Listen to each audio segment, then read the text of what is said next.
So recently, I found myself missing the pre-pandemic era. Back then when you can go have fun every Saturday, go for parties, for different Owambe, without feeling like it's an illegal thing to do.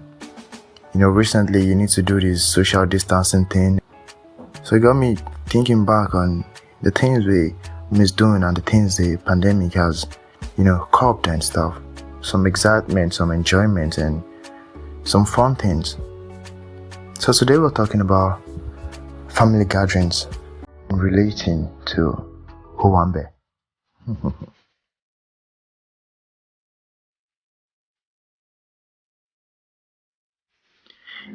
Initially, family gathering on its own, it's a really fun thing. It's a nice thing. You get to see family members, extended relatives, and people you've not seen in months or years. Catch up on lost times and share some fun things you've been doing all the while you guys have been apart. You understand? But then the family organizing the Owambe, now that's more badass. You understand? The kind of I received my first wedding. Could I receive a first wedding? So in this sense, the Risi we're talking about is my cousin. I'll be anticipating like my cousin is about to wed. So the Owambe will be lit, definitely. It's my family's wedding. It's my family's Owambe. So we need to represent. We need to show them what we're made of, that kind of thing. And we all agree that Nigerian parties are like the melting point of different characters. Yeah, you're crazy, you're weird, you're cool and all. We're all meeting at the Owambe. And Owambe will humble you, you understand. You need to sit down, relax, and have fun, regardless of your characters and all. But first off, we're talking about the family members first. We have different types of family members. Yeah, for real. They are the good ones, and then we have the annoying ones too. We can't escape that. It's just one of those things. Those aunties that, whenever you guys meet up or whenever you guys have a sort of family reunion and all, they'll be huddled in one corner. Not really one corner, just huddled together, just gisting, just dropping bounce like, hey, what's up now? Do you know that my secretary at work, do you know she's doing so thing? Kiniko, just dropping bounce and all. The other one will be talking about the neighbor that's having an affair with her boss. Just crazy stuff. They will be, like catching up with gossips. That's their own vibe, that kind of thing. And then we have the nosy aunties. Those ones will be all up in your business and stuff. She's the kind to constantly ask you when you're going to get married, what you've been doing with your life, stuff like that. And the crazy thing is, they tend to pop out of nowhere and start bugging you with questions when you're all alone. All you can do is just giving them this faint laughter and thinking of an exit plan just to leave that place. Well, there's this thing about humans. Definitely, you have someone that knows how to do things a lot more than you do. You understand? We can't force it. It's just like that. You understand? You definitely know how to do some things more than others. But then you have that particular cousin that maybe is probably more badass than you and stuff. And then they'll not be comparing you to him like, this guy is like this. Why can't you be like that too? Well, first off, parents really need to stop doing that. It's not nice. Mental health and all, you comparing this and that. But we're not talking about parents today. That's a topic for another day. And then we have the cool and rich uncle. Oh, come on. This is usually the heartthrob, like the sweetheart of the whole family. Everybody loves him. Well, he's cool and he's rich too. They have just a little bit of time for the kids, just catching up with them and having small fun and stuff. Making all those little memories. And then the adults too. He's always there to give them the accolades, the respect and all.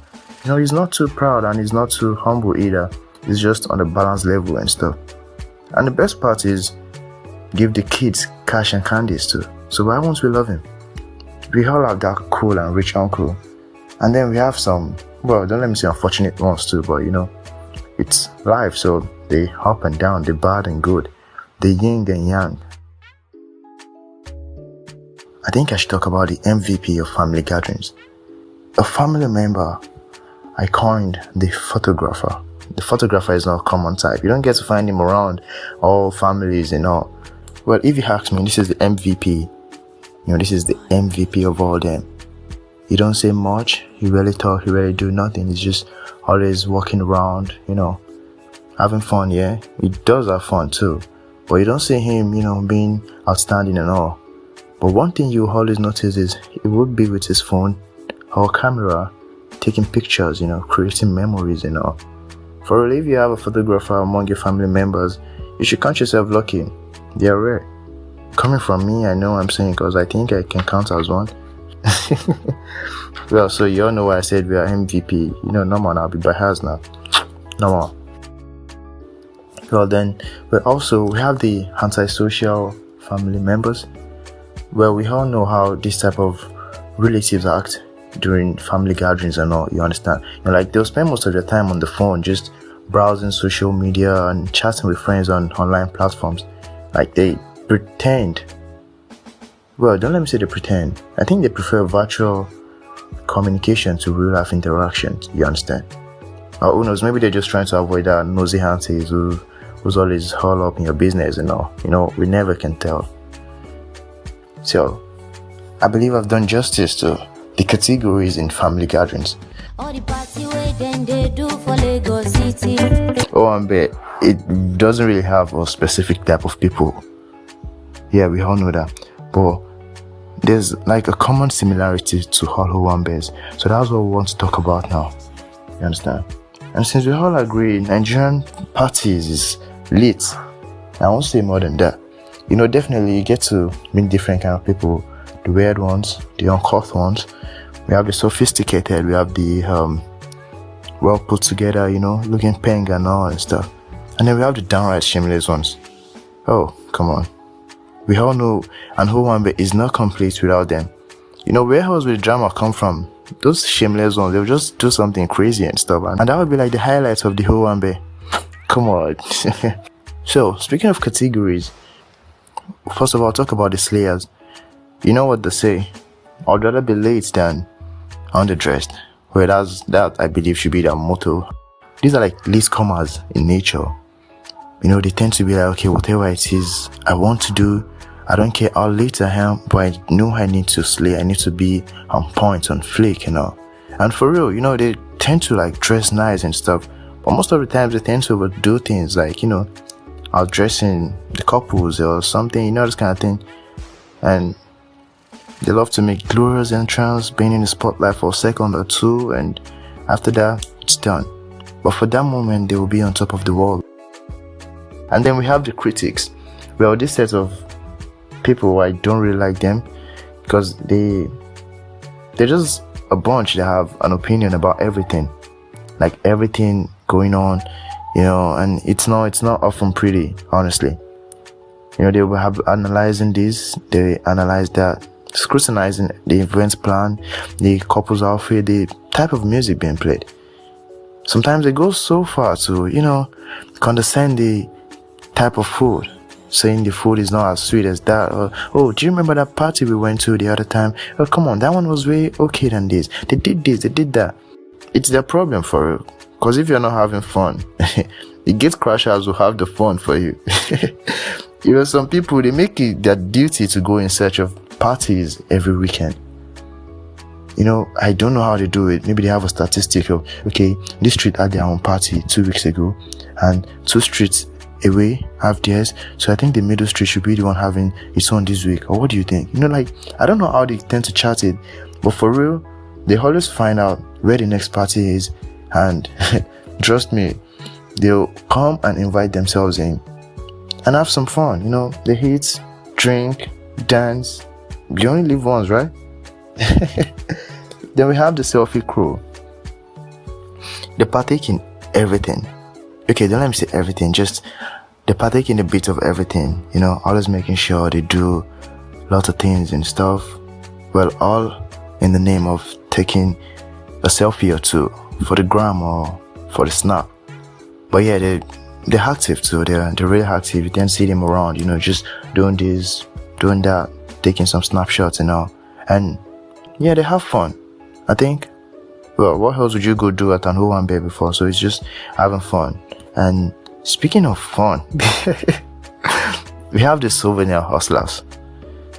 Well, the souvenir hustlers will be looking at those selfie crew like, what's wrong with this one? Like, what's wrong with that one? You're just taking pictures and all. Well, me, I came here for souvenirs now. I bought a Ashwebi of 50k. So like, they tend to be tenacious and vicious, you understand? And they collect as much souvenirs as they can. Even going so far as saying they've not collected any before. Like, come on, I've not collected any now. That was for the person at my back, that kind of thing. They do crazy things. But, it's all fun. It's all love and fun at the same time. Or more. Things you do for one base, But then don't mistake the souvenir hustlers for the F for food crew. Well, these ones, I don't really know how to differentiate them or distinguish them between the gate crashers. Well, the gate crashers come around, they have some fun, they eat, they drink and dance too, yeah. But the F for food crew, they don't care if the wedding is interesting, lively or not. But as long as there is food, they're coming. And the moment they're done eating, they start plotting their exit. Like, okay, yeah, also, there's another party going on 2 streets away. After now, yeah, let's go. That kind of thing. I mean, theirs is just to come, eat, and yeah, that's all. They don't have fun. Just come and eat. Bunch of crazy niggas, if you ask me. Then we have the dancers. For real, the dancers are like, should I call them the MVP? Okay, no, I can't call them the MVP. I think I'm disrespecting another set in front. We'll talk about that soon.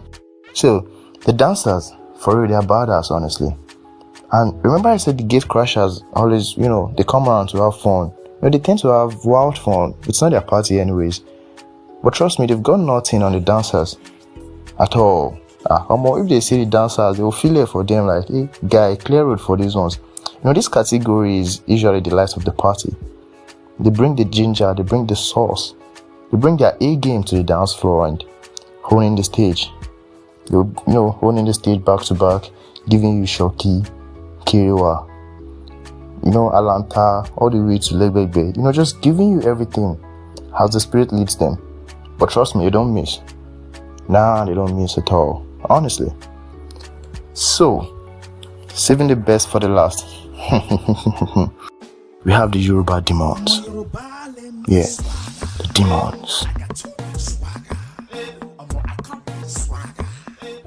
Well, for one, I want to use this opportunity to state once and for all that anyone can be a demon. Honestly. Okay, now let me rephrase that. Anyone can be a Yoruba demon, irrespective of the tribe. The term is just a widely accepted appellation for well-clad, smooth-talking, smart-looking, fine-ass, sometimes good-looking Nigerian man. You understand? When you see this fine-ass young man looking cool and smart and stuff, you'll be like, oh, come on, this is a Yoruba demon. I don't know what Yoruba people have done. Maybe they deserved it. I don't know. But I just, let that out and, clear some things. For real, the Yoruba people are not always that bad. They're not like demons and all. Well, I can speak for myself. I'm a good person. Whether you believe that or not is your own problem. I almost forgot. I'm begging your pardon, Your Majesty, Your Royal Highness, the party Jollof himself. Oh, okay, the party Jollof themselves. We all agree that without the party Jollof, there would have been nothing like an Owambe. Yeah, without the party Jollof, Owambe would have been business for real. Remember the photographer being the MVP in the family gatherings? Well, the party Jollof is the MVP of all Owambe gatherings, far and wide, like all around the world. Why wouldn't you have a party Jollof? Yeah, feel it. And since we all agree on this fact, saying anything more about party Jollof would be disrespectful because I don't think I can give it enough accolades as it deserves, honestly. And I can't bear to disrespect this legendary. Come on, let's leave it like that. But for real, it's a nice feeling to think back on the pre-pandemic era when we don't have to worry about, going to Owambes and feeling as if you're doing an illegal thing. You understand?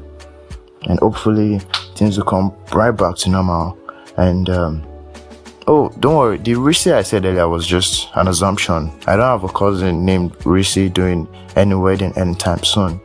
But for real, put me in your agenda. Anytime you're having an Owambe, you should eat at your hub. I love Owambes, you understand.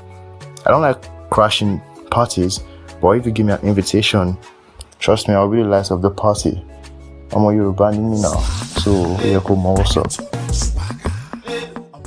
As I said earlier, that Nigerian parties is, usually a great melting point of different kinds of people. And trust me, it has proved to be pretty useful in helping families bond. For real. So an example of this is seeing a younger cousin, trying to hook up with one of those slayers or one of those selfie crews and all, and you're there. Hi guys, my name is Lulu and I'll be tying GELE for the video today. Finals Yoruba demon, you understand? So you can probably just meet up to him and be like, okay, dude, what's up? You like Abi? Yeah, let's go now. Let me give you the support. You understand? So definitely, seeing that you gave him the support, the drive will be there. You understand? The ginger. You won't want to mess up. You want to be like, okay, let me do something so I'll impress this guy. But then you're just there, just catching crews and all, being like, come on, it meets Modro last one. You go, can be 1 million. So that kind of support and stuff. It can really cause a family to bond and be closer than before. So honestly, Owambes have been saving relationships far and wide, and I think we all need to be grateful for that. And don't forget, for real, if there's an Owambe coming up, update me 2 weeks ahead so I'll check my schedule if I don't have any for the weekend. So thank you so much for listening all the way to the end. And don't forget to check out our Instagram page at the Casual Thursdays Podcast and Twitter at Casual with Higher. And don't forget to share these and repost these,